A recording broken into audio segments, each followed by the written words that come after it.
रमज़ान रमज़ान।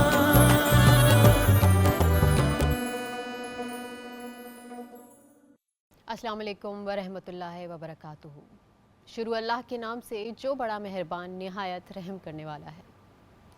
सुहानी सुबह है, पुरनूर सातें हैं और रमज़ान की इस मुबारक घड़ी में अल्लाह अज़्ज़वजल का बेहद शुक्रिया कि उसने हमें इस पुरनूर रहमतों से भरपूर सुबह में एक दफ़ा फिर इकट्ठा किया। मैं हूँ आपकी मेज़बान महविश और आप सब देख रहे हैं आज न्यूज़ और आज एंटरटेनमेंट की खुसूसी सहरी ट्रांसमिशन बारान रहमत। आज हमारी ट्रांसमिशन का मौजू वो है जो दीन का सुतून है, यानी नमाज। नमाज सिर्फ उठने बैठने या चंद सूरतों को पढ़ने का नाम नहीं है, बल्कि ये खालिक का अपने मखलूक से उस राब्ते का नाम है जो दिल को तसल्ली और रूह को सुकून अता करता है। ये वो तोहफ़ा है जो मेरे रब ने हमारे नबी करीम सल्लल्लाहु अलैहि वसल्लम को मेराज पे अता किया। ये वो है जिसकी अदायगी हम पर फ़र्ज़ है। आज हम अपनी इस ट्रांसमिशन में बात करेंगे नमाज की अहमियत और फजीलत के ऊपर। मुफ्ती साहब हमारे साथ मौजूद होंगे, मेहमानों का सिलसिला जारी रहेगा। रमज़ान रमज़ान।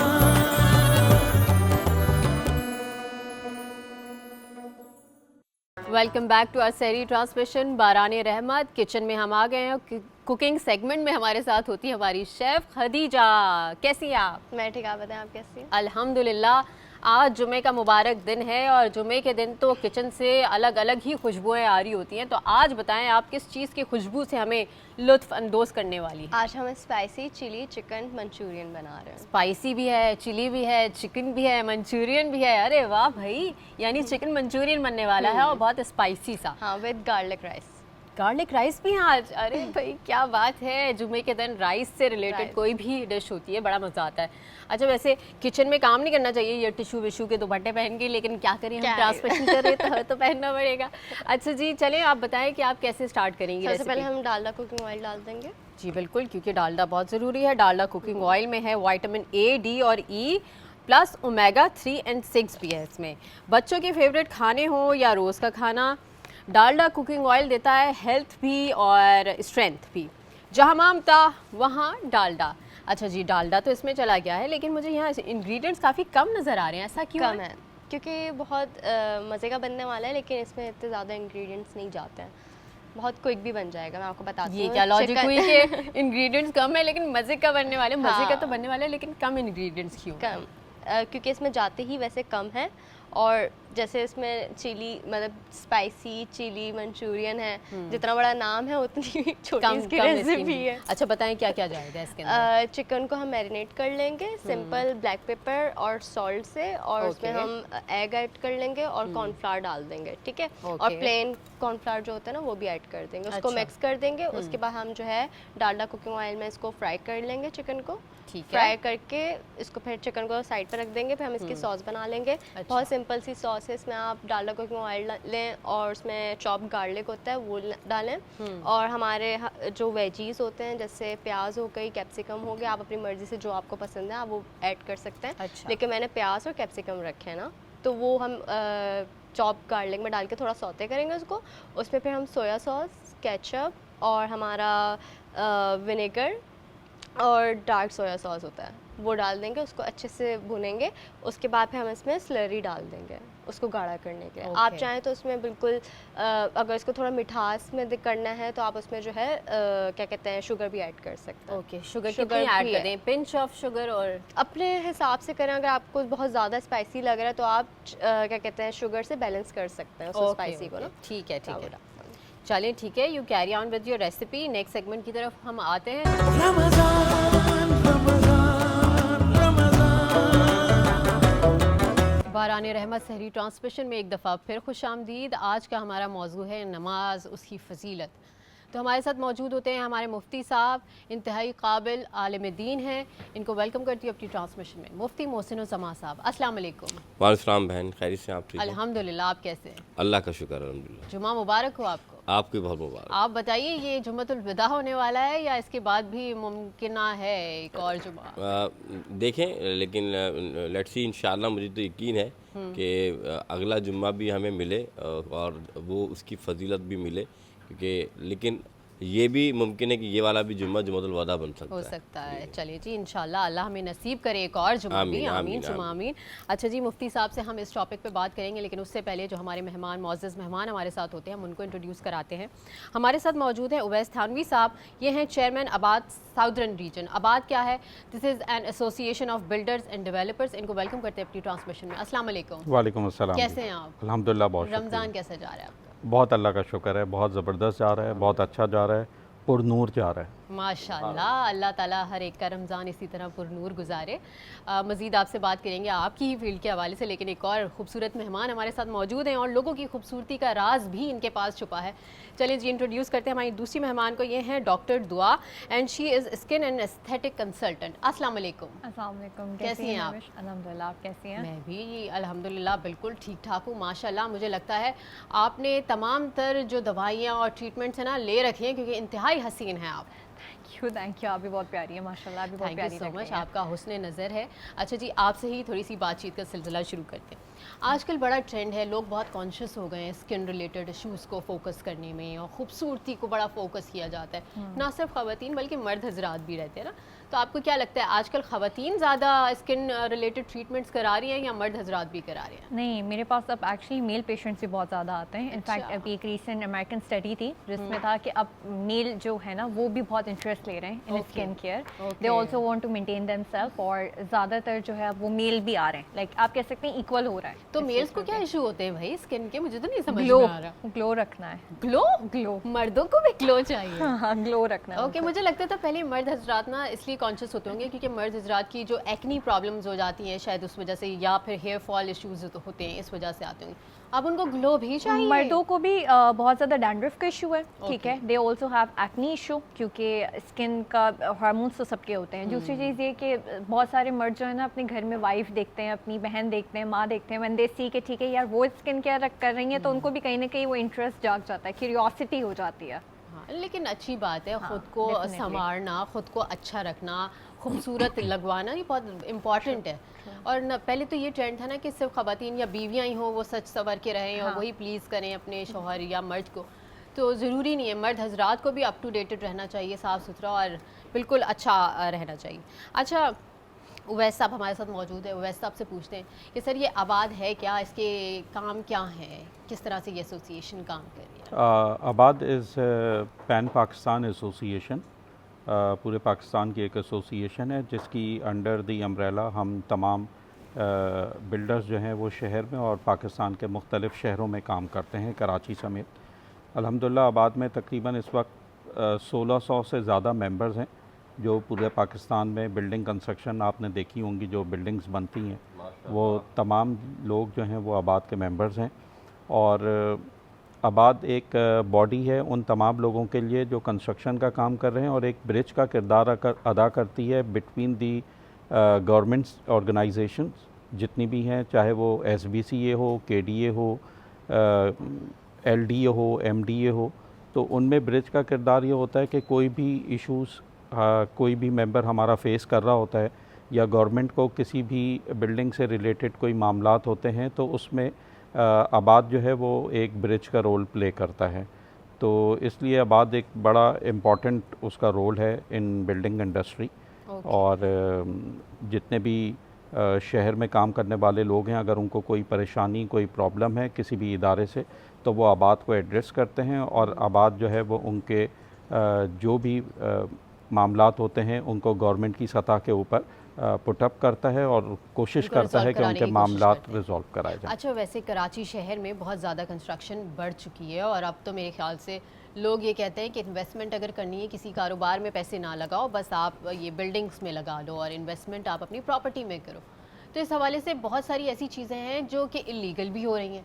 हर कोई जो है वो अपनी एक बिल्डिंग खड़ी कर देता है, चाहे उसको अप्रूवल मिले ना मिले। फिर आए दिन ऐसे वाक़यात होते हैं कि इतनी बड़ी बड़ी बिल्डिंग्स जो हैं वो इन फ्रैक्शन ऑफ सेकंड्स गिर जाती हैं, इतने सारे लोग हलाक हो जाते हैं। तो इस हवाले से जो आबाद है वो उन तमाम लोगों को लेके जो मतलब लीगली अपना काम करें या नहीं करें उसको भी चेक एंड बैलेंस करते हैं। बिल्कुल चेक करते हैं। जैसे मैंने आपसे गुजारिश करी कि आबाद के 1600 से ज़्यादा मेंबर्स हैं और वो लेजिमेट ज़मीनों के ऊपर लीगल बिल्डिंग्स बनाते हैं Okay. जिनकी बाकायदा अप्रूवल्स होती है, मास्टर प्लान से भी अप्रूव होते हैं, SBCA से भी अप्रूव होती हैं और ज़मीनों का रिकॉर्ड भी जो है वो KDA से उनका क्लियर होता है। ठीक है, आप लोग तो उनके अगेंस्ट काम करते हैं जो इलीगल करें, क्योंकि वो वाले डेवलपर्स भी मैं तो हैं। उनकी भी बात कर रहा हूँ, और कुछ ऐसे हैं जो आबाद के नॉन मेंबर्स हैं। अच्छा, तो हम नॉन मेंबर से तो हमारा कोई ताल्लुक़ नहीं है, वो इलीगल कंस्ट्रक्शन ज़रूर करते हैं। हम हर फोरम के ऊपर उनके लिए आवाज़ उठाते हैं, ख़ास तौर के ऊपर जैसे आपने देखा होगा 80-80 गज के प्लॉट के ऊपर 10-10 मंजिला बिल्डिंग बनी हुई 10 होती मंजिला, है। 80 गज पे ऐसा हो रहा है कराची बिल्कुल में? है, बिल्कुल है। और जो बिल्डिंग्स गिरती हैं खुदा न खास्ता, जिनकी आपने माजी में पिछले 4-6 महीने में कई बिल्डिंग्स गिरी हैं और लोग भी उसमें हलाक हुए हैं, वो ज़्यादातर वही बिल्डिंग्स हैं जो 80 गज के प्लॉट के ऊपर 10 मंजिला इमारत तो बनी हुई आपकी है। एसोसिएशन इंटीमेट करती है गवर्नमेंट ऑफिशियल्स इंटीमेट को, किस बिल्कुल तरह से यहाँ कंस्ट्रक्शन बिल्कुल चल करती रही है, और गवर्नमेंट भी कोशिश करती है कि लोगों को ज़ाहिर अवेयरनेस दें कि कम से कम आप जहाँ पे रिहाइश इख्तियार करने जा रहे हैं उसको चेक करें कि वो लीगल है या नहीं है। और ज़्यादातर लोग जो हैं वो इन बिल्डिंग्स की तरफ इसलिए जाते हैं क्योंकि इनकी प्राइसेस कम होती हैं। बिल्कुल, प्राइसेस के हवाले से और बजटिंग के हवाले से, इस हवाले से हम थोड़ा मज़ीद तफसील में बात करेंगे, लेकिन अब मुफ्ती साहब की तरफ आऊँगी। मुफ्ती साहब, आप मुझे बेसिकली बताइए कि नमाज इंसान की ज़िंदगी में किस हद तक ज़रूरी है? औज़ु बिल्लाहि मिनश शैतानिर रजीम, बिस्मिल्लाहिर रहमानिर रहीम। क़ाल अल्लाहु तआला फ़िल क़ुरानिल मजीद वस्तईनु बिस्सब्रि वस्सलात आमनतु बिल्लाहि सदक़ल्लाहुल अज़ीम। तमाम तारीफ़ें अल्लाह रब्बुल इज़्ज़त के लिए जो कि खालिक़ कायनात हैं, और लाखों दुरूद सलाम मेरे आका हज़रत मोहम्मद सल्लल्लाहु अलैहि वसल्लम की ज़ात पर जो अल्लाह के महबूब हैं और ख़ातमुन नबिय्यीन हैं। बहन महविश, नमाज इतनी अहमियत की हामिल है कि अगर देखा जाए तो हदीस पाक के मुताबिक रसूल करीम सल्लल्लाहु अलैहि वसल्लम फरमाते हैं कि जब हिसाब व किताब लिया जाएगा तुमसे, किनसे? मुसलमानों से, तो सबसे पहला सवाल तुमसे नमाज का होगा। तो इस बात की अहमियत का इस हदीस से साबित हो जाता है कि अल्लाह ताला ने बहुत सारे अमाल हैं, रोज़ा भी फ़र्ज़ है, ज़कात भी फ़र्ज़ है, हज भी फ़र्ज़ है। इन फ़राइज़ में और इन बड़ी इबादतों में सबसे पहली इबादत जो देखा जाए, नमाज को इतनी अहमियत हासिल कि हिसाब व किताब जब मोमिन मुसलमान का हो रहा है तो पहला क्या सवाल किया जा रहा है? नमाज। फिर नमाज की जब आप बात करती हैं तो नमाज है क्या?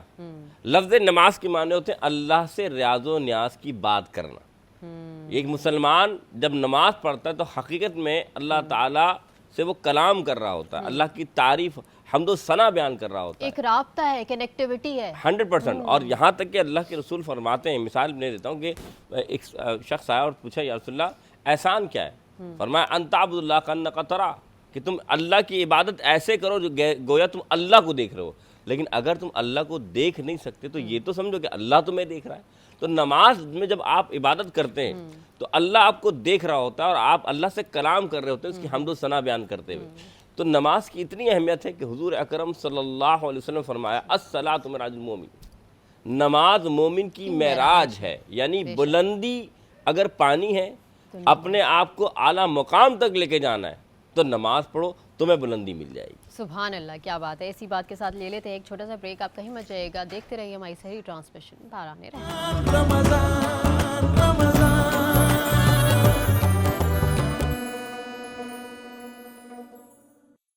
Welcome back to our sehri transmission Barane Rahmat. एक दफ़ा फिर हम आ गए हैं किचन में, क्योंकि मैंने देखना था कि मेन कोर्स रेडी हुआ है यानी, और वाकई रेडी हो चुका है। तो अब बारी आती है हमारी ड्रिंक्स की। तो खदीजा से पूछते हैं, ड्रिंक में आज क्या बन रहा है? आज हम क्लासिक लेमनेड बना रहे हैं। क्लासिक लेमनेड, अच्छा लेमनेड एक लेमनेड होता है, लेकिन क्लासिक लेमनेड कैसा होता है ये बताएं। ये बहुत सिंपल सा होता है, आप लेमन जूस ले लें, ठीक है, Okay. जैसे नींबू पानी होता है ना, ये उसी की तरह ही है, समझे। इसमें आप लेमन जूस डाल दें और पानी ऐड कर लें, और शुगर की जगह हम यहाँ पर शरबत गुलबहार ऐड करेंगे। बिल्कुल जी, जहाँ प्यार वहाँ मरहबा गुलबहार, फलों फूलों और खालिस जड़ी बूटियों के अरकियात से तैयार करदा, और ज़िंदगी में मिठास की कमी हो तो मरहबा गुलबहार है ना। अच्छा, ये तो बहुत प्यारा कलर भी दे रहा है ना जी। अच्छा, तो इसमें कोई आज हमने सोडा वगैरह यूज़ नहीं किया ना? नहीं, दिस इज क्लासिक क्लासिक, हाँ। ओके, क्लासिक लेमनेड का मतलब ये है कि जो पहले ज़मानों में हम तैयार करते थे, नींबू का जूस जिसको कहते थे शिकंजबीन। शिकंजबीन भी होता है हाँ। और नींबू पानी भी जैसे बोलते हैं, तो ये वही है। चलिए ठीक है, ये तो बड़ा हेल्दी होता है और बहुत रिफ्रेशिंग सा होता है। आप ऐड ऑन करना चाहें मिंट लीफ वगैरह वो भी कर हाँ, सकते वो हैं। आपकी चॉइस है, आप कुछ भी ऐड कर सकते हैं इसमें। बिल्कुल बिल्कुल। अच्छा, हमारी गेस्ट हमारे साथ मौजूद हैं, दुआ से पूछते हैं, आप बताइए कि आप घर में कुकिंग करती हैं? हाँ, करती हैं, क्या सबसे अच्छा बना लेती हैं? एक्चुअली मैं अभी एग्जाम्स के लिए बाहर गई हुई थी कनाडा, तो उधर आपको पता है कि we don't help any helper, तो वहाँ पे आई यूज्ड टू मेक कढ़ाई वगैरह। अच्छा, कढ़ाई बहुत इजीली आप वॉलमार्ट और क्रोगर से जाके चिकन ला सकते हैं, देन इजीली आपको वहाँ पे स्पाइसेस मिल जाते हैं। हमारे यहाँ ये ट्रेंड है कि अगर लड़कियाँ डॉक्टर बनती हैं तो मोस्टली जो डॉक्टर लड़कियाँ होती हैं उन्हें कुकिंग नहीं आती और पेरेंट्स भी एक्सपेक्ट नहीं करते कि आप किचन वगैरह में जाएं। तो जब आप कर रही थी और एजुकेशन के उसमें थी, फेज़ में थी, तो तब आपने कुकिंग की थी? बेकिंग करने का शौक था तो इसलिए बेकिंग करती थी, बट जब से बाहर मूव हुई अब्रॉड तो वहाँ पे इट वाज मजबूरी नेसेसिटी। यस, तो कभी कभार लेकिन ऐसा होता है कि कुछ भी कुक नहीं करती, घर पे आके सीजर सैलेड खा लेती हूँ। That's it. यही आपकी सेहत का राज है मेरे ख्याल से। अच्छा, ये बताइए कि स्किन को अच्छा और रिफ्रेश रखने के लिए ज़रूरी है कि आप बहुत ज़्यादा खाएं? यस डेफिनेटली, एक सफिशिएंट डाइट होनी चाहिए, न्यूट्रिशनल डाइट, जिससे कि अगर मैं सीजर सैलेड भी बनाती हूँ तो उसमें आई मेक श्योर प्रोटीन है, चिकन्स रखूँ, सॉसेज रखूँ, इसके अलावा जूसेस, फ्रेश जूसेस। तो डेफिनेटली बीच में आप स्नैकिंग भी करते रहे। हॉस्पिटल में बहुत स्नैकिंग करती हूँ। ओके, बैलेंस डाइट रखना मस्ट है अगर आपको अच्छी ग्लास स्किन और शाइनी स्किन चाहिए। मिल्क का इस्तेमाल रखें। अच्छा, मेरा मिल्क का इंटेक बहुत ज़्यादा है, मैं कैफीन बिल्कुल इस्तेमाल नहीं करती। Unless until that I am very tired, तो फिर मैं हॉस्पिटल में कैफीन कॉफ़ी यूज़ कर लेती हूँ। We are actually addicted to caffeine ना, वो नहीं होती तो ज़िंदगी बहुत बोरिंग सी लगती है, मूड ऑफ हो जाता है भाई। ऐसे है। अच्छा जी, दूसरे गेस्ट भी हमारे साथ मौजूद हैं, इनसे पूछते हैं कि ये क्या खाते हैं। वैसे साहब, आप मुझे बताएं कि आप सहरी में क्या लेते हैं? जो ट्रेडिशनल सहरी होती हैं जो हमारे, लेट मी गेस, पराठा और अंडा? पराठा, अंडा, कबाब, कीमा, यही चीज़ें होती हैं। अच्छा, यही खाते हैं। तो वैसे आप क्या प्रेफर करते हैं? आपकी पसंदीदा चीज़ भी यही है या आप कुछ और खाना चाहते हैं, लेकिन क्योंकि ट्रेडिशनल हमारी वैल्यूज़ यही हैं और तरीक़ेकार यही है? ज़्यादातर उमूमन दस्तरखानों में यही चीज़ें होती हैं, तो अल्हम्दुलिल्लाह जो अल्लाह ताला ने नसीब में लिखा होता है खा लेते हैं। प्रेफरेंस जो है वो ज़्यादातर कीमा पराठे की ज़्यादा होती है। अच्छा, फरमाइश नहीं, मर्द हजरात तो वैसे भी इतना ज़्यादा फूड के हिसाब से जो है ना पर्टिकुलर नहीं होते, वो बेचारे जो उनको दे दिया जाए वो खा लेते हैं। इसी बात के साथ ले लेते एक छोटा सा ब्रेक, कहीं मत जाइएगा क्योंकि अभी बहुत कुछ बाकी है। देखते रहिए हमारी सहरी ट्रांसमिशन बारानी रहमत। रमज़ान रमज़ान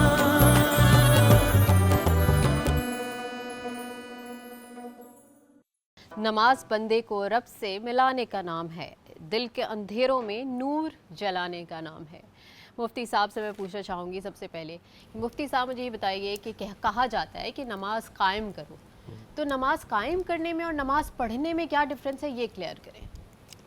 सबसे पहली बात, नमाज कायम करने से मुराद यह बहन कि पूरी पाबंदी के साथ जो नमाज के शराइत, ज़वाबित और निज़ाम है उसके साथ नमाज को अदा करना, ये नमाज को कायम करना है मुराद है। इससे मुराद ये है कि आप जब नमाज पढ़ने जा रहे हैं तो आपने नमाज खुद नहीं पढ़नी, बल्कि अपने घर वालों को भी तलकीन करनी कि आपने नमाज कायम करवानी है। और जहाँ जहाँ से आप गुजरते जाएं, जहाँ जहाँ से आप तो लोगों को पता लगे कि आप नमाज खुद तो पढ़ने जा रहे हैं, दूसरों को भी तलकीन करें। लेकिन इसके साथ नमाज का एहतमाम करना, एहतमाम से क्या मुराद है कि आप खुशू खुजू के साथ नमाज को अदा करें, अराकीन जो उसकी सुन्नतें हैं उसको अदा करें।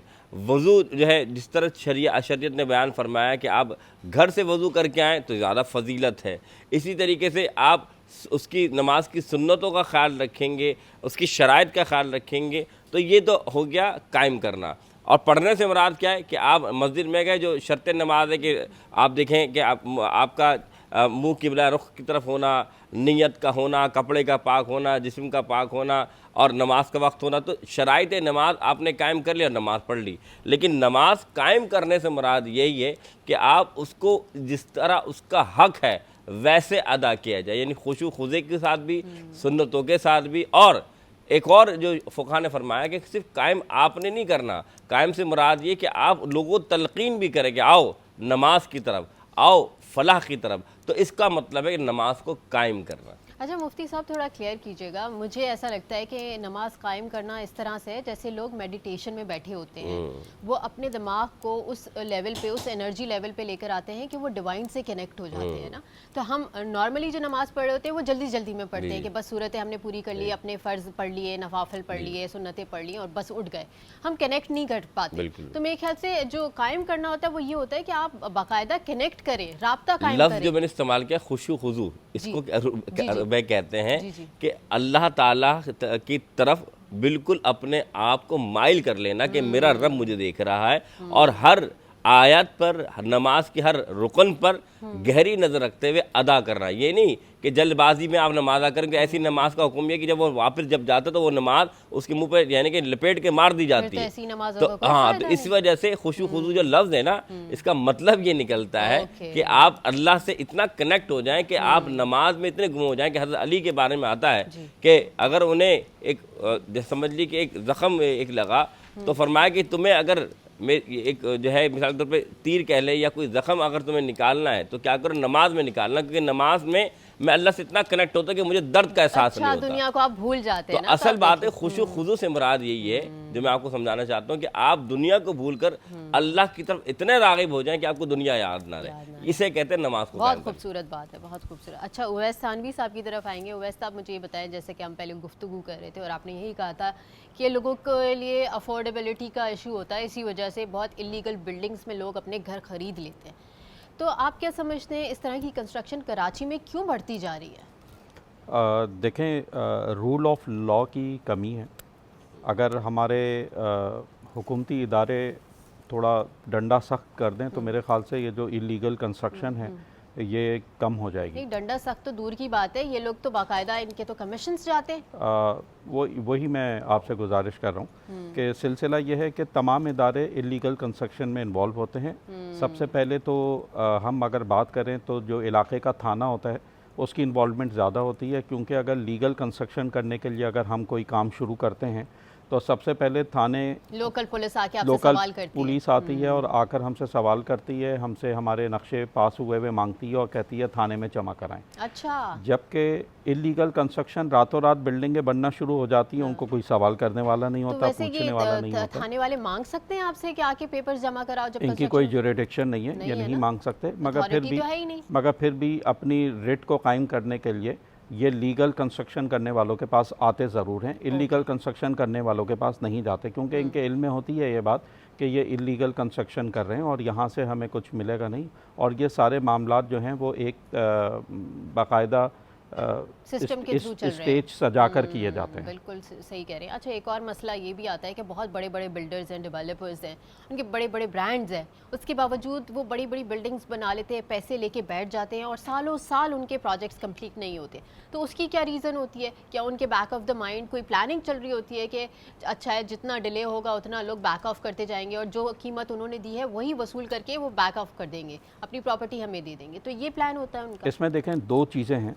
एक चीज़ ये है कि कोविड के बाद से जो है वो ये मामला थोड़े ज़्यादा आए हैं, सुनने में भी आए हैं और देखने में भी आए।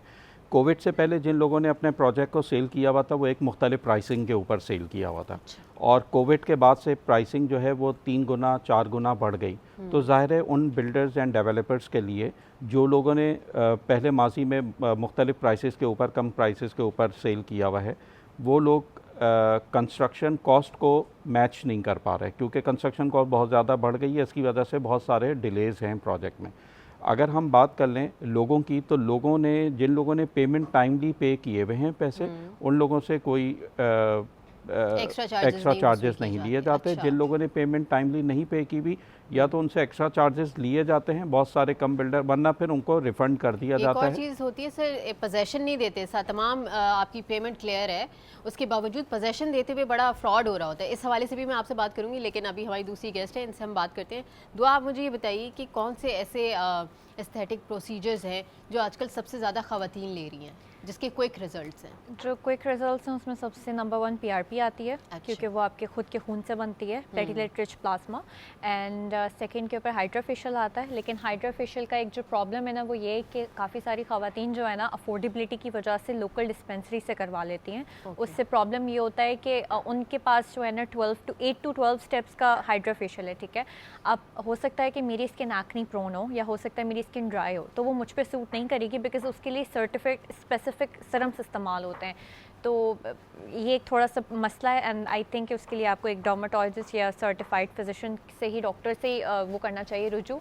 और थर्ड जो अभी ट्रीटमेंट आया वो एक्सोसोम्स का है, बट अगेन उसका भी एक अफोर्डेबिलिटी का इशू है, तो सारे लोग नहीं उसको ऑप्ट कर पाते हैं। एंड कुछ लोग जो हैं वो अफोर्डेबिलिटी देखते हुए कि यहाँ पे मुझे सस्ता मिल रहा है मैं यहाँ से करवा लेता हूँ। आजकल तो हाइड्रोफेशियल की ऐसी डील्स आ रही हैं कि नॉर्मल कैजुअल छोटे छोटे ब्यूटी पार्लर्स में ही हाइड्रोफेशियल हो रहा है और लोगों को पता भी नहीं है कि एक्चुअली हाइड्रोफेशियल है क्या, लेकिन वो जा के ले रहे हैं। बिल्कुल, मैंने आपको वही कहा ना कि लोकल डिस्पेंसरीज ब्यूटिशियंस कर रहे हैं, वो उनका काम है भी नहीं, क्योंकि आप हाइड्रोफेशियल हो या कोई भी मेडिकल प्रोसीजर हो उसके लिए you need to have medical information, ठीक है। उसके लिए एनाटॉमी पढ़ी जाती है, देयर आर मल्टीपल थिंग्स पढ़ी जाती है। आजकल तो वो दौर आ गया है कि क्वैक्स इतने हैं, हर कोई अपने नाम के साथ डॉक्टर लगा रहा है, चाहे उन्होंने बस सिर्फ सिरिंज से जो है वो फिलर्स डालना सीखे हो, वो भी डॉक्टर बन गए हैं और अपने क्लिनिक्स चला रहे हैं। ऐसा है ना? ऐसा बिल्कुल ऐसी है। तो पाकिस्तान इस तरह में के बहुत है। क्लिनिक्स पे जाके ट्रीटमेंट्स कराना कितना सेफ है?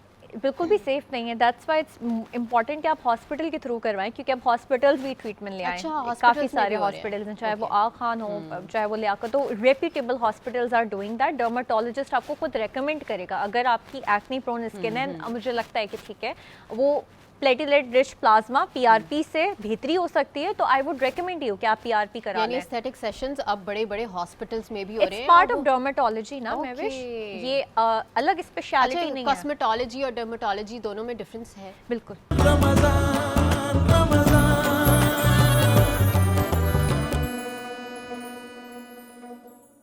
खाना भी तैयार हो चुका है, दस्तरखान सज चुका है। आज खदीजा ने क्या बनाया था? Spicy chilli Manchurian. खदीजा इतनी फोकस्ड है मेहमानों को खाना खिलाने में कि बस मेरी तो बात ही नहीं सुन रही है। अच्छा जी, मंचूरियन बना हुआ है आज। अरे चाउमीन नहीं बन रहा था आज, मंचूरियन बन रहा था। एक तो मैं इतनी कंफ्यूज हो जाती हूँ चाउमीन और मंचूरियन में, but it's looking great actually. अच्छा, डॉक्टर दुआ से पूछते हैं कैसा लग रहा है आपको खाना हमारा? बहुत अच्छा लगा, लुक वेरी अपीलिंग। अच्छा, वैसे आप आपने खाया, चखा, कैसा लगा? मैं तो बड़ा फ़ैन हो गया, इन्होंने बड़ा क्विकली जो है वो कुक किया है। यही तो बात है हमारी शेफ़ की कि क्विकली क्योंकि ये रेस्टोरेंट शेफ़ है और रेस्टोरेंट में तो टाइम होता नहीं। हम रेस्टोरेंट जाते हैं तो इतना सारा ऑर्डर करते हैं और हम कितना एक्सपेक्ट करते हैं 10 मिनट में खाना आ जाए। तो ऐसे ही शेफ़ होते हैं जो 10 मिनट में आपको फुल रेसिपी जो है ना वो बना के दे देते हैं। मुफ्ती साहब, आपको कैसा लगा? बहुत अच्छा माशाल्लाह। वैसे सही बात की कि इसमें ज़्यादा मिर्ची नहीं है तो बहुत अच्छा लगा। मुफ्ती साहब के लिए ना बिल्कुल सौंदा खाना बनाया करें, अच्छा। है ना? अच्छा दुआ, मुझे ये बताएं कि आप हेल्थ कॉन्शियस हैं, आप क्या बहुत देखभाल के खाना खाती हैं या कुछ भी खा लेती हैं?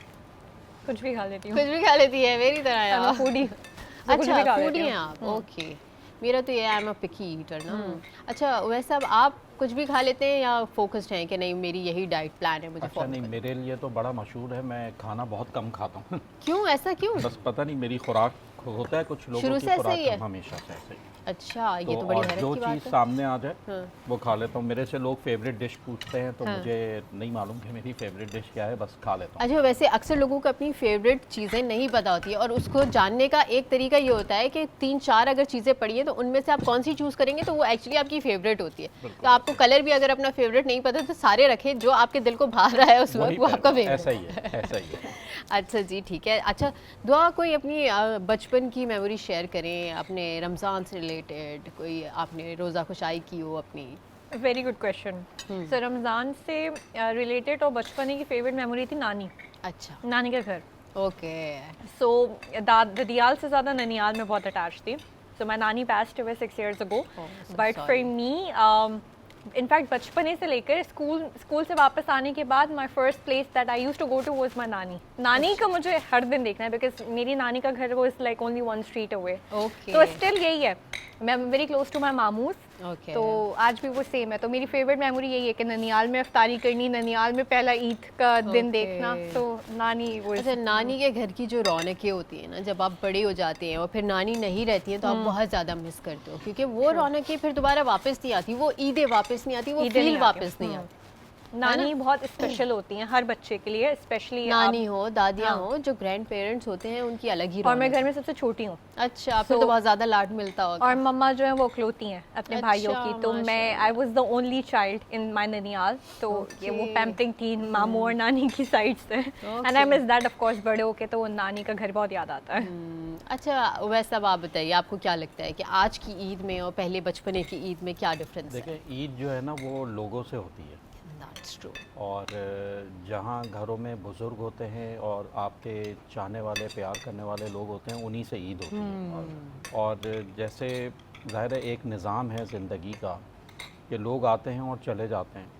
अब एक एक करके जो लोग जाते रहते हैं, ज़ाहिर है उनको फिर ईद के ऊपर आप मिस करते हैं। और उस तो खला को कोई पुर नहीं कोई कर नहीं सकता। पुर कर सकता। जैसे अब मैं अपने वालिद की बात करूं तो ही पास्ड 20 इयर्स बैक। ओह, तो so sorry. अब अल्लाह 20 साल से मग़फ़िरत ईद करो। तो है, मगर हर ईद पे ऐसा लगता है कि जैसे Incomplete कुछ ना लगता है, कुछ जी कमी है। मिसिंग है। और ख़ास तौर पे पेरेंट्स हों, जैसे इन्होंने अपनी नानी का जिक्र किया, लोगों के नानी, नाना, दादा, दादी, ये वो रिश्ते हैं जिनको इंसान बहुत ज़्यादा इन ओकेजन्स के ऊपर मिस करता है, और इनकी रिप्लेसमेंट कोई नहीं है। खैर, किसी भी रिश्ते अच्छा, की ईद वाले replacement दिन नहीं है। मुझे लगता है मर्द हजरात तो फिर भी इतने वो होते हैं ना कि वो जाते हैं कब्रों पे फातिहा खानी करते हैं और फूल चढ़ा के आते हैं, तो वो थोड़ा सा आपको दिली तौर पे सुकून देता होगा ना? देखें, कब्रें भी जो है ना वो एक निशानी है। मुफ्ती साहब इससे बेहतर तरीके से आप देखें, वो लोग जैसे अभी सानेहा हुआ गुल प्लाजा का, तो बहुत सारे लोग हैं जिनकी बॉडीज़ नहीं मिली, उनकी निशानियां नहीं हैं। आप उन लोगों से पूछें कि जब निशानी नहीं है कब्र की, तो वो लोग तसल्ली के लिए जाकर फातिहा करें तो कहाँ करें? तो ये भी बहुत अल्लाह बड़ा ताला का अलमिया बड़ा शुक्र है कि निशानियां हैं, कब्रें मौजूद हैं, और लोगों को मालूम है और वहाँ जाते हैं फातिहा पढ़ने के लिए। अल्लाह ताला सबको हिम्मत दे जिनके फैमिली बहुत बड़ा आई थिंक ज़रूरी पार्ट है, हिस्सा लाइफ का। मैंने एक ईद अब्रॉड में गुजारी थी, एंड आई रिमेंबर मैं अपने बाप और माँ के बिना ईद नहीं गुजार सकती। इम्पॉसिबल सी बात है। खूनी रिश्ते वो रिश्ते होते हैं जिनकी मौजूदगी से ही आपको ज़िंदगी लगती है, अदरवाइज़ बस आप दिन गुजार रहे होते हैं। अच्छा, इसी बात के साथ थोड़ा सा हौसला रखें, हिम्मत रखें, और हौसला हिम्मत रखने में पानी हमारा साथ देता है। पानी पीजिए हमारे साथ, हमारा पानी है आबे दुबई। आबे दुबई के हवाले से थोड़ी सी इन्फॉर्मेशन देती चलूँ आप लोगों को। Drink smart live well 250 ml bottle first time serving in Pakistan. Abe Dubai आला मयार के मुताबिक तैयार करदा मिनरल वाटर है और आलमी मयार की हाइजीनिक पैकिंग के साथ है। दफातर, घरों, इवेंट्स के लिए मौजू इंतखाब, मयार और एतमाद का इम्तजाज। जी, तो इसी बात के साथ ले लेते हैं अब एक छोटा सा ब्रेक। ब्रेक के बाद फिर हाजिर होंगे। देखते रहिए हमारी सहरी ट्रांसमिशन। बारानी रहमत। रमजान रमजान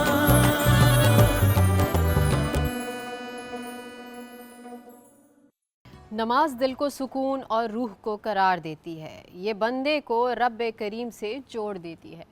आज हम नमाज के हवाले से बातचीत कर रहे हैं। मेहमान भी हमारे साथ मौजूद हैं। मेहमानों से बहुत ही इन्फॉर्मेटिव बातें चल रही हैं आज, और बहुत ही बड़ा मसला जो आजकल हमारी आवाम फेस कर रही है वो ये कि घरों की सेल एंड परचेज़ के हवाले से बहुत कन्फ्यूजन रहती है, तो ये कन्फ्यूजन भी हम दूर कर रहे हैं। मज़ीद गुफ्तगू का सिलसिला आगे बढ़ाएंगे, उससे पहले हमारे ब्रांड पार्टनर नेल्सन पेंट्स के हवाले से मैं आपको थोड़ी सी इन्फॉर्मेशन देती चलूँ। रंग ज़िंदगी का नेल्सन पेंट्स। नेल्सन पेंट की खुसूसियत ये है कि ये पेंट आपको 25% एक्स्ट्रा कवरेज देता है, जिससे आप कम पेंट मिकदार में ज़्यादा एरिया पेंट कर सकते हैं। तो जी, ये था नेल्सन पेंट्स। और उवैस साहब से पूछते हैं कि पेंट्स का इंतखाब करते हैं आप लोग, ख़ुद करते हैं कंस्ट्रक्शन में? जी जी, बिल्कुल ख़ुद करते हैं। और जैसे कि आपके पास जो पेंट है, कई लोग जो हैं वो इनके ऊपर एतमाद करते अच्छा, हैं। और एक चीज़ मैं देखती हूँ कि जो हमारे कराची का इंफ्रास्ट्रक्चर है ना, वो काफ़ी बदहाल और ऐसा पुराना सा लग रहा होता है, स्पेशली जो बड़ी बिल्डिंग्स होती हैं, जो फ्लैट्स होते हैं, और अक्सर 10-10 साल पुरानी जो बिल्डिंग्स हैं, सिर्फ 10 साल पुरानी, वो ही इतनी खस्ता हाल लगती हैं। तो क्या बिल्डर्स बहुत खस्ता मटीरियल यूज़ करते हैं जो फ़ौरन वो तबाह हाली का शिकार हो जाती है, जबकि पता है उन्हें कि हमारे मुल्क का वेदर और स्पेशली कराची का वेदर कैसा है? देखें, बिल्डिंग के हवाले से जो आप बात कर रही हैं, उमूमन अब तो ऐसा नहीं है। पुरानी बिल्डिंग्स में ज़रूर कुछ इश्यूज़ जो हैं वो प्लम्बरिंग के हवाले से रहते हैं, जिसकी वजह से बिल्डिंग्स में सीपेज आ जाती है, और सीपेज की वजह से रंग ख़राब होता है, कलर ख़राब होता है। तो हमारा जो SBCA का जो बायलॉज हैं, उसमें यह है कि हमने 2 साल बिल्डिंग को बिल्डर ने मेंटेन करना है, और बिल्डिंग को मेंटेन करने के बाद आपने फिर मेंटेनेंस टीम बना देनी है और यूनियन बना के उनको हैंड ओवर कर देना। अच्छा, 2 साल तक बिल्डर ने ही मेंटेन करना है मेंटेन करना है, ओके। और जिन दौरान उन 2 साल में बिल्डर्स मेंटेन करते हैं तो अल्हम्दुलिल्लाह कोई ऐसी इश्यूज़ नहीं होते। नहीं आते। और फिर उसके बाद जब यूनियन आ जाती है तो वो ज़ाहिर है उस हवाले से उस बिल्डिंग को मेंटेन नहीं कर पाते, जिसकी वजह से कहीं कोई प्रॉब्लम होती है। जब उसको आप प्रॉब्लम को सॉल्व नहीं करेंगे, चाहे वो सीपेज की इशू हो या कोई और इशू हो, तो उसकी वजह से फिर आपका पेंट ख़राब होना शुरू हो जाता है। ओके। पेंट की क्वालिटी में कोई अल्हम्दुलिल्लाह ज़ाहिर है जितनी बड़ी प्रॉब्लम कंपनीज पेंट हैं, की नहीं है, वो सीपेज की। नहीं है, सीपेज अच्छा, की वैसे अब एक और बहुत इंपॉर्टेंट बात ये है कि अक्सर हमारे यहाँ लोग परेशान रहते हैं कि प्रॉपर्टी को अगर परचेज़ करना है या प्लॉट को परचेज़ करना है तो कौन सी ऐसी चीज़ें हैं जिनका ख्याल रखना उनको ज़रूरी है, या कौन से ऐसे रिलायबल बिल्डर्स और डेवलपर्स हैं जिन पे वो ट्रस्ट करें और उन्हीं से परचेज़ करें। देखें, ये कई दफ़ा सवाल जो है वो टीवी के ऊपर किया जाता है कि हम किस तरह लोगों के ऊपर ट्रस्ट करें। तो देखें, जो बिल्डर्स या डेवलपर्स काम कर रहे हैं शहर में, उनका एक तो ट्रैक रिकॉर्ड चेक करें कि उन्होंने माजी में कौन से प्रोजेक्ट्स किए हैं, टाइमली डिलीवर किया है नहीं किया, कोई उनके किसी प्रोजेक्ट में कोई खुदा न खास्ता इलीगैलिटी तो नहीं है माजी में जो किसी अलॉटी ने फेस किए हो। तो इन चीज़ों को देखें। बाकी इदारे मौजूद हैं, जैसे सिंध बिल्डिंग कंट्रोल अथॉरिटी का इदारा मौजूद है, उससे उसके NOCs को वेरीफाई किया जा सकता है। KDA मौजूद है, MDA, LDA, मुख्तलिफ़ इदारे मौजूद हैं, इनसे वेरिफिकेशन करें। और असल जो है वो चीज़ यही है कि आप किसी भी डेवलपर के साथ या बिल्डर के साथ काम कर रहे हैं तो उसका ट्रैक रिकॉर्ड चेक करें कि उन्होंने कोई ऐसी इलीगैलिटी नहीं की है, तो उसके पास बिल्कुल काम करना चाहिए उन्हें। और ये भी ज़रूर चेक करें कि कराची में ख़ास तौर पे और सिंध में ख़ास तौर पे जो लोग डेवलपमेंट का काम कर रहे हैं बड़े पैमाने के ऊपर, या बिल्डिंग कंस्ट्रक्शन का काम कर रहे हैं बड़े पैमाने के ऊपर, वो आबाद के मेंबर्स हैं। तो आबाद की एसोसिएशन मौजूद है। वेबसाइट है आपकी आबाद जी की? बिल्कुल, हमारी वेबसाइट भी है, और हमारा ऑफिस गुलिस्तान जौहर कराची में हेड ऑफिस है। वहाँ से वेरीफाई करें कि ये बिल्डर जिसने प्रोजेक्ट अनाउंस किया है ये आबाद का मेंबर है या नहीं है। अगर वो आबाद का मेंबर है उसके पास आप बुकिंग कराएं, और अगर आपको कोई प्रॉब्लम उस मेंबर से माजी में या फ्यूचर में होती है, प्रेजेंट भी अगर किसी को कोई प्रॉब्लम है, कोई प्रॉब्लम होती है, तो आबाद के पास आएँ। और आबाद इंशाअल्लाह ताला आपके वही जो भी मामलात बिल्डर के साथ या डेवलपर के साथ होंगे उनको रिजॉल्व भी करेंगे। चलिए ठीक है। अब हमारे साथ हैं डॉक्टर दुआ, इनसे पूछती हूँ, जैसे कि मैं पहले आपसे पूछ रही थी कि डर्मेटोलॉजी और कॉस्मेटोलॉजी में क्या फ़र्क है, इसके अलावा जो एस्थेटिक ट्रीटमेंट्स दे रहे हैं उनका डॉक्टर होना ज़रूरी है, या कोई भी डिस्पेंसरी पे काम करने वाला खड़े होकर आपको जो है एस्थेटिक प्रोसीजर्स दे सकता है? अच्छा, फर्स्ट मैं आपके पहले क्वेश्चन को रिस्पॉन्ड करती हूँ। कॉस्मेटोलॉजी एंड डर्मेटोलॉजी में क्या डिफरेंस है? तो डर्मेटोलॉजिस्ट बनने के लिए एक मेडिकल आपको स्पेशलाइजेशन करनी पड़ती है, प्रॉपर मेडिकल ट्रेनिंग होती है सालों की, वो 1 महीने की ट्रेनिंग नहीं होती। कॉस्मेटोलॉजी और डर्मेटोलॉजी में मेन डिफरेंस ये है कि डर्मेटोलॉजी ट्रीट करते हैं स्किन प्रॉब्लम्स, जिसमें एक्जिमा, डर्मेटाइटिस, एक्नी, बहुत सारी चीज़ें आती हैं, ठीक है। ऑल्सो अब since dermatology is a speciality, उसमें सब स्पेशलिटीज़ भी होती हैं, जिसमें से एक एस्थेटिक है, एस्थेटिक डर्मेटोलॉजी, जिसमें आप अपीयरेंस के ऊपर वर्क करते हैं। दैन उसमें एक और भी आती है plastic surgery and dermatology, actually बहुत साथ साथ काम करते हैं। वो सर्जिकल साइड है, dermatology is a minimally invasive surgical side, but अगर आप स्पेशलिटी आप सर्जरी में भी करना चाहें तो आप कर सकते हैं। कॉस्मेटोलॉजी जो है ना, वो टेक्निकली आप ब्यूटी को, जिसमें मेकअप है, हेयर स्टाइलिंग है या नॉर्मल क्लेंजिंग है, उसको कॉस्मेटोलॉजी कहते हैं, जो आप कोर्सेज कर सकते हैं। एक कॉस्मेटोलॉजिस्ट और डर्मेटोलॉजिस्ट में बहुत मेजर डिफरेंस होता है, बट सिंस अब बहुत सारे ब्यूटिशियंस भी कर रहे हैं, हाइड्रा फेशियल्स तो देते हैं कि this is a medical doctor, ये कर सकते हैं, जबकि वो नहीं कर सकते। They don't have the sufficient information ना, मैं विश कैसे करेंगे? If I am a cosmetologist and I don't know कि मैं सामने वाली लड़की को उसकी एक्ने को किस तरह ट्रीट करूं, मतलब कौन सा अंडरलाइंग प्रॉब्लम्स आप नहीं पता कर सकते ना, अगर आपको पता नॉलेज नहीं है, स्टडी नहीं किया बात। बिल्कुल, लेकिन उसके बावजूद ये हो रहा है। हाँ, बहुत ज़्यादा हो रहा है। बहुत गलत। एंड नर्सेज जो है वो प्रैक्टिस कर सकती हैं एस्थेटिक, क्योंकि वो मेडिकल प्रोफेशन की होती हैं। तो हमारे पीछे से PMDC जो होता है, उनकी अलाउंस भी है कि nurses can practice. In fact America में जो मैंने स्पेशलाइजेशन अपनी US से की है, तो वहाँ पे there are nurses practicing aesthetic, which is completely fine. They can work with a surgeon, एक सर्जन के साथ कर सकती हैं, डर्मेटोलॉजिस्ट के साथ। Approval from PMDC। Not the American one but No, हाँ I'm पाकिस्तानी talking में about Pakistanis. Okay, okay. But अगर आपके पास बाहर का लाइसेंस है तो देन नहीं, क्योंकि वो उसके बाहर का लाइसेंस एलिजिबल है आपको सही बात पाकिस्तान है, में बाहर से प्रैक्टिस। तो जो डिग्री हासिल करके भी आता है उसकी तो यहाँ क्या ही वैल्यू होती है, हमारी डिग्रीज की क्या वैल्यू आप जानते हैं। अच्छा जी, इसी बात के साथ ले लेते एक छोटा सा ब्रेक, कहीं मत जाएगा, देखते रहिए हमारी सहरी ट्रांसमिशन बारान रहमत। रमजान रमजान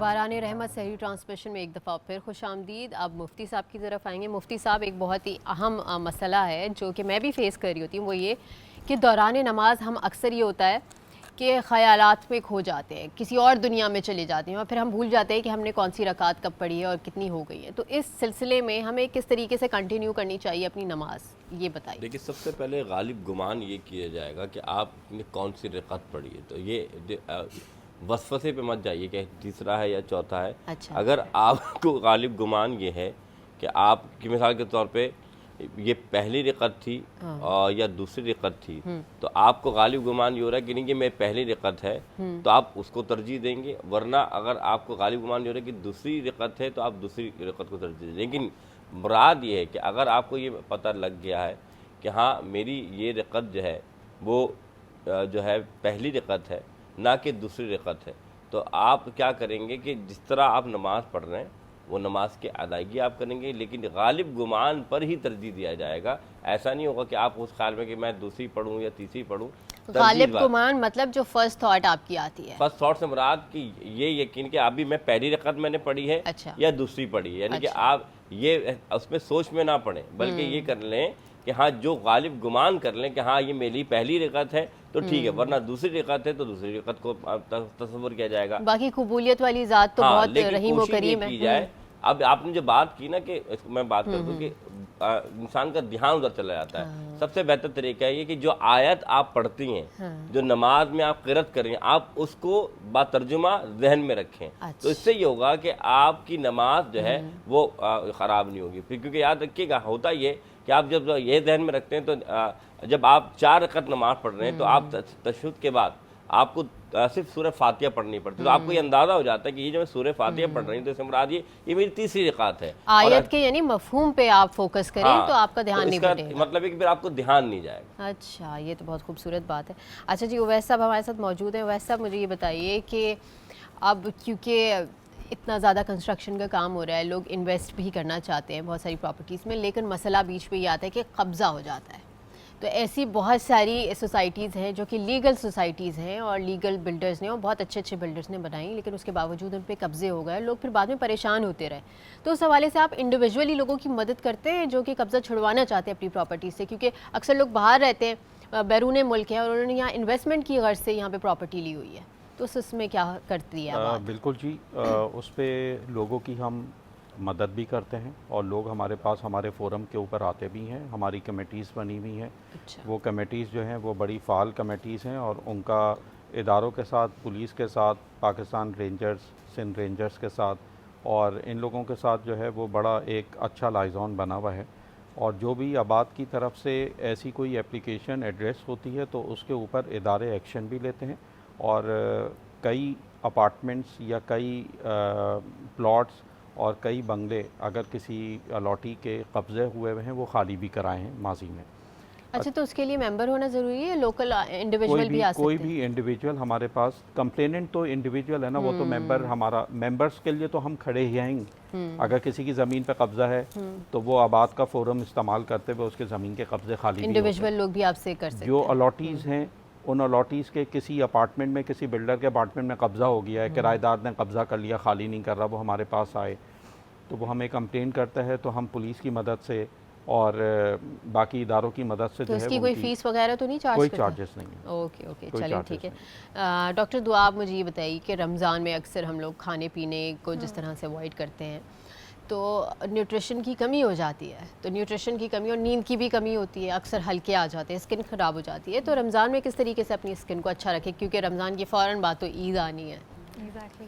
सो इफ्तार से पहले मेक श्योर कि अगर आप कुकिंग वगैरह कर रहे हो और ज़ाहिर सी बात है हीट होती है तो सनस्क्रीन वेयर करें, क्योंकि सनस्क्रीन सिर्फ सन के लिए नहीं होती है, ओवरऑल जिस हीट के लिए होती है।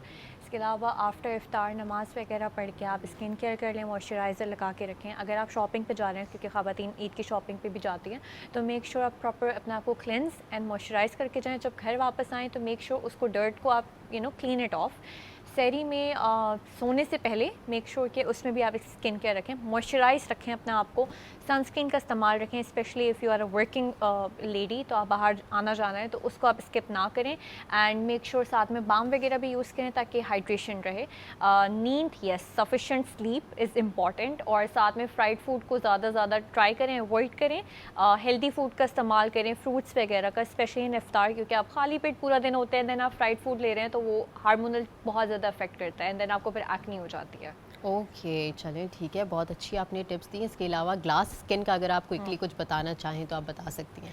ग्लास स्किन एक एक्चुअली मिथ है जो हमने सोशल मीडिया से सीखी, बिकॉज ग्लास स्किन कोई कोरियन ग्लास स्किन से टेक्निकली वो लोग उससे करते हैं, लेकिन कोई ग्लास स्किन नहीं होती, एक क्लियर स्किन होती है और वही एक परफेक्ट स्किन है। अगर आपकी स्किन पे एक दाना नहीं है, आपकी स्किन क्लियर है, कोई स्कार्स नहीं है, कोई एक्जिमा, कोई झाइयाँ नहीं है, तो वो it's a beautiful skin, it's a healthy skin. Okay, यानी वो कॉन्सेप्ट बिल्कुल रॉन्ग है और वो समझे बनाया हुआ ही है, क्योंकि ना, वो जो social assumptions है लोगों की कि कोई शाइनी एक लेयर आ जाती है। क्योंकि जो सोशल मीडिया पे आप देखते हो ना, वो सिरम्स इस्तेमाल कर रही होती हैं इन्फ्लुएंसर्स, जो कोरियन स्किन केयर होती है कि राइस का सिरम इस्तेमाल कर लिया, हाइलुरोनिक कर लिया, स्नेल सिरम, इस तरह की चीजें। अब वो लाइटनिंग की वजह से आपको लगता है ग्लास स्किन, लेकिन ग्लास स्किन कोई मेडिकल वो भी नहीं है। सबसे ज्यादा तो वो फिल्टर्स होते हैं मेनली।